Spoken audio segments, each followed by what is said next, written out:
আসসালামু আলাইকুম। সংবাদে আপনাদের সবাইকে স্বাগত জানাচ্ছি। আমি ফিরোজ তোহা। শুরুতেই সংবাদ শিরোনাম।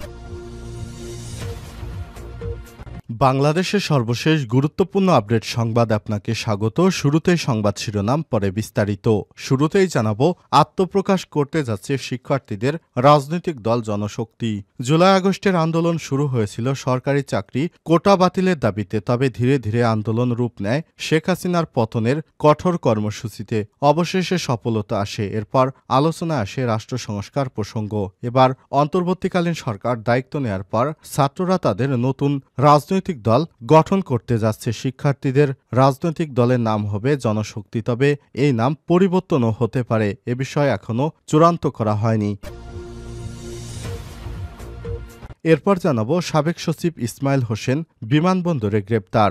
বিদেশে যাওয়ার সময় হজরত শাহজালাল আন্তর্জাতিক বিমানবন্দর থেকে বাধ্যতামূলক অবসরপ্রাপ্ত সচিব ইসমাইল হোসেনকে গ্রেপ্তার করেছে পুলিশ। আর শনিবার ২১শে ডিসেম্বর ৫৪ ধারায় গ্রেপ্তার দেখিয়ে তাকে আদালতে পাঠানো হয়েছে। এদিকে পরিবহন খাতে আগে একটি দল দুর্নীতির সঙ্গে জড়িত ছিল, এখন অন্য দল অর্থাৎ বিএনপি জড়িত বলে অভিযোগ করেছেন তথ্য সম্প্রচার উপদেষ্টা নাহিদ ইসলাম। জানাবো, দু একদিনের মধ্যেই ঢাকার চাঁদাবাজদের তালিকা তৈরির কাজ শেষ হবে বললেন DMP commissioner. Dhaka metropolitan police DMP commissioner Sheikh Sajjad Ali বলেছেন, ঢাকায় চাঁদাবাজির কারণে মানুষ অতিষ্ঠ হয়ে পড়েছে। দু একদিনের মধ্যেই ঢাকার চাঁদাবাজদের তালিকার কাজ শেষ হবে, এরপর দ্রুতই তাদের গ্রেপ্তার করা হবে। এদিকে কেন্দ্রীয় নির্দেশনা উপেক্ষা করে বিএনপি নেতার মোটর শোভাযাত্রা। মোটরসাইকেল, বহর, গাড়িসহ অন্য কোনো যানবাহনের শোভাযাত্রা না করার নির্দেশ দিয়েছিল বিএনপি, কিন্তু বিএনপির কেন্দ্রীয় সেই নির্দেশনা উপেক্ষা করে এখনও বিভিন্ন এলাকায় মোটর শোভাযাত্রা করে শোডাউন দিচ্ছে নেতারা। সর্বশেষ শুক্রবার লক্ষ্মীপুর জেলার রামগঞ্জে এমন শোডাউন করেছে ঢাকা মহানগরের একদল নেতা। এবং সর্বশেষ জানাবো, শাটডাউনের হাত থেকে রক্ষা পেল যুক্তরাষ্ট্র। অল্পের জন্য শাটডাউনের হাত থেকে রক্ষা পেল মার্কিন যুক্তরাষ্ট্র। একটি বিল পাশে ব্যর্থতার জন্য পরিস্থিতির সৃষ্টি হয়, তবে শেষ মুহূর্তে হাউস অব রিপ্রেজেন্টেটিভে এই বিল পাশের ফলে শাটডাউন এড়ানো গেল। এখন ওই বিল সিনেটে অনুমোদনের জন্য পাঠানো হয়েছে।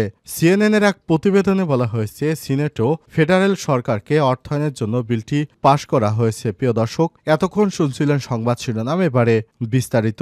তবে তার আগে বন্ধুরা, অনুরোধ থাকবে সংবাদটিতে একটি লাইক দিন। এই চ্যানেলে আপনি নতুন হয়ে থাকলে আমাদের সংবাদটি দেখতে দেখতে চ্যানেলটি সাবস্ক্রাইব করে রাখুন। কমেন্ট করে আপনার মূল্যবান মতামত জানিয়ে দিন আপনি বিশ্বের কোন দেশ থেকে বা বাংলাদেশের কোন স্থান থেকে আমাদের সংবাদটি দেখছেন এবং শুনছেন।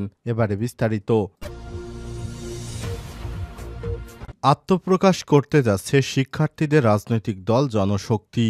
জুলাই আগস্টের আন্দোলন শুরু হয়েছিল সরকারি চাকরিতে কোটা বাতিলের দাবিতে, তবে ধীরে ধীরে আন্দোলন রূপ নেয় সরকার পতনের কঠোর কর্মসূচিতে। অবশেষে সফলতা আসে, এরপর আলোচনায় আসে রাষ্ট্র সংস্কার প্রসঙ্গ। অন্তর্বর্তীকালীন সরকার ধীরে ধীরে নির্বাচনের দিকে অগ্রসর হবে এবং জনপ্রতিনিধি নির্বাচিত হওয়ার পর তাদের হাতে দেশ পরিচালনার দায়িত্ব তুলে দেওয়া হবে। অবস্থায় আন্দোলনকারী শিক্ষার্থীরা এবার নিজেদের অবস্থান ভোটের ময়দানে দেখতে চায়। তারা নির্বাচনী লড়াইয়ে নামার প্রস্তুতি নিচ্ছেন। জানা গেছে, আগামী 2 মাসের মধ্যে তারা আত্মপ্রকাশ করতে যাচ্ছে জুলাই আন্দোলনে নেতৃত্বদানকারী শিক্ষার্থীদের নতুন রাজনৈতিক দল। বিদ্যমান দলগুলোর তুলনায় এটি বেশ ভিন্ন বৈশিষ্ট্যের হবে বলে জানা গেছে। দলের সম্ভাব্য নাম হিসেবে প্রস্তাব করা হয়েছে জনশক্তি, যদিও সবার মতামতের ভিত্তিতে নাম পরিবর্তনের সম্ভাবনাও রয়েছে। ছাত্রনেতারা জানিয়েছেন, নতুন দলের মূল লক্ষ্য হবে জনগণের আস্থা অর্জন করা। প্রশ্ন হচ্ছে, নতুনের রাজনৈতিক প্ল্যাটফর্মটি কেমন হতে পারে? ছাত্র জনতারা বলছেন, তারা এতদিন প্রচলিত রাজনীতির ধারা থেকে আলাদা কিছু উপস্থাপন করবেন।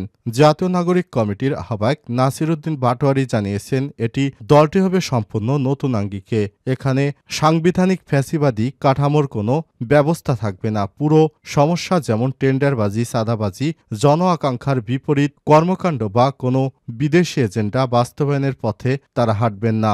জাতীয় নাগরিক কমিটির মুখপাত্র শারজিস আলম বলেছেন, নতুন যে রাজনৈতিক দল আসবে আমরা আশা করছি তারা কথার মধ্যে সীমাবদ্ধ থাকবে না, কাজের মাধ্যমে প্রমাণ করবে। এই দলকে জনগণের প্রত্যাশা বুঝতে হবে। বিগত সময়ে ক্ষমতা কুক্ষিগতের করে রাখার জন্য দলগুলো জনগণের প্রত্যাশা বুঝত না। আশা করি এই দলটি তেমন হবে না।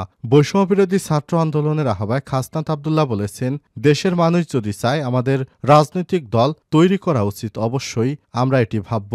নতুন দলে পাবলিক বিশ্ববিদ্যালয়ের পাশাপাশি যুক্ত হবে প্রাইভেট বিশ্ববিদ্যালয়ের শিক্ষার্থীরা। আসছে সংসদ নির্বাচনে অংশ নেওয়ার পরিকল্পনাও তাদের। বিষয়টি নিয়ে নাসির উদ্দিন পাটোয়ারি আরও বলেছেন, আগামীতে যে রাজনৈতিক প্রতিক্রিয়াগুলো আসছে সেখানে প্রাইভেট বিশ্ববিদ্যালয়গুলোর প্রতিনিধিরা যুক্ত হবে, সেখানে তারা সর্বোচ্চ পর্যায়ে আসীন হবে। বলেন, আগামী নির্বাচনে আমরা প্রতিযোগিতা করব, আমাদের উদ্দেশ্য ক্ষমতা নয়, দেশের কল্যাণ সাধনা করা। যদি গণহত্যার বিচারের আগেই নির্বাচন হয় তবে আমাদের লক্ষ্য থাকবে যে কোনোভাবে খুনিদের বিচার করা। সাবেক সচিব ইসমাইল হোসেন বিমানবন্দরে গ্রেপ্তার। বিদেশে যাওয়ার সময় হজরত শাহজালাল আন্তর্জাতিক বিমানবন্দর থেকে বাধ্যতামূলক অবসরপ্রাপ্ত সচিব ইসমাইল হোসেনকে গ্রেপ্তার করেছে পুলিশ। আজ রাত 10টার দিকে তাকে সন্দেহভাজন হিসেবে বিমানবন্দর এলাকা থেকে গ্রেপ্তার করা হয়। পরে তাকে শনিবার 21শে ডিসেম্বর 54 ধারায় গ্রেপ্তার দেখে আদালতে পাঠানো হয়েছে। ইসমাইল হোসেন বাংলাদেশ সিভিল সার্ভিস প্রশাসনের 11তম ব্যাচের সদস্য এবং সাবেক ও সমাজকল্যাণ মন্ত্রণালয়ের সচিব ছিলেন। বিমানবন্দরে গোয়েন্দা সূত্র জানিয়েছে, যুক্তরাষ্ট্রে যার উদ্দেশ্যে বিমানবন্দরে গিয়েছিলেন সাবেক সচিব ইসমাইল হোসেন। পরে তাকে আটক করে গোয়েন্দা পুলিশ। আটকের পর ডিবি কার্যালয়ে নিয়ে তার পিসিপিআর যাচাই বাছাই করা হয়। পরবর্তী ডিবির সাইবার সিকিউরিটি অ্যান্ড সাপোর্ট সেন্টারে যুগ্ম কমিশনার মোহাম্মদ রিয়াজুল হক উত্তর ও সৈয়দ হারুন ও রশিদ দক্ষিণ বিমানবন্দর থানায় হস্তান্তর করেন। বিমানবন্দর থানার পরিদর্শক তদন্ত মুস্তাফিজুর রহমান বলেছেন, গ্রেপ্তার হওয়া সাবেক সচিব ইসমাইলকে জিজ্ঞাসাবাদের জন্য 7 দিনের রিমান্ডের আবেদন করে আদালতে পাঠানো হয়েছে। আদালত থেকে রিমান্ড মঞ্জুর করা হলে তাকে জিজ্ঞাসাবাদ করা হবে।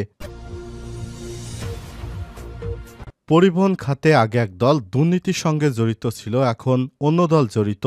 সড়ক ও পরিবহন খাতে দুর্নীতি বন্ধ হয়নি জানিয়েছেন তথ্য সম্প্রচার উপদেষ্টা নাহিদ ইসলাম। শনিবার 21শে ডিসেম্বর সকালে রাজধানীর রমনায় বাংলাদেশ প্রেস ইনস্টিটিউটে রোড সেফটি ফাউন্ডেশন আয়োজিত সড়ক পরিবহন খাতে শৃঙ্খলা প্রতিষ্ঠার লক্ষ্যে প্রাতিষ্ঠানিক ব্যবস্থা এবং কাঠামোগত সংস্কারের বিষয়ে জাতীয় সংলাপে প্রধান অতিথির বক্তব্যে সব কথা জানান তিনি। নাহিদ ইসলাম বলেন, আগে একদল দুর্নীতি করেছিল, এখন অন্য দল করছে। সড়কে নৈরাজ্যের সাথে একটা পলিটিক্যাল প্রভাব জড়িত, তাই খুব সহজে সমাধান হবে না, তবে বিষয়টি গুরুত্ব দিয়ে দেখা হবে।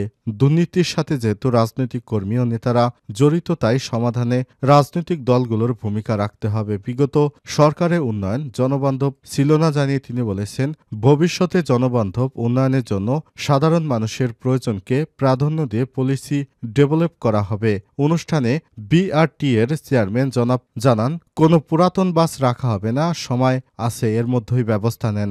সড়ক ও ফুটপাত দখলমুক্ত করতে স্থায়ী পরিকল্পনা করা হচ্ছে, উচ্ছেদ করে দেয়া নয়, পরিকল্পিত সমাধান করা চিন্তার প্রয়োজন।